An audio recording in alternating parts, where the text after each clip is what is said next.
আমার এই পাশে উদ্ভিদ এর বৈজ্ঞানিক নাম হচ্ছে ক্যাথারান্থাস রোজিয়াস। এটি অ্যাপোসিনেসি গোত্রের একটি উদ্ভিদ। এই উদ্ভিদের সাধারণ নাম হচ্ছে নয়নতারা।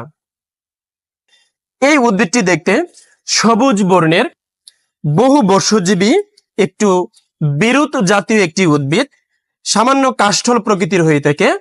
উদ্ভিদের পাতাগুলো সামান্য বল্লমাকার, হালকা গোলাকৃতির হয়ে থাকে।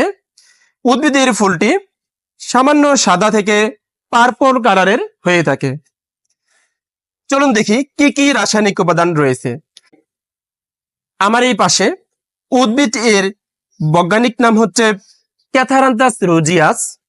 এটি অ্যাপোসিনেসি গোত্রের একটি উদ্ভিদ। এই উদ্ভিদের সাধারণ নাম হচ্ছে নয়নতারা। এই উদ্ভিদটি দেখতে সবুজ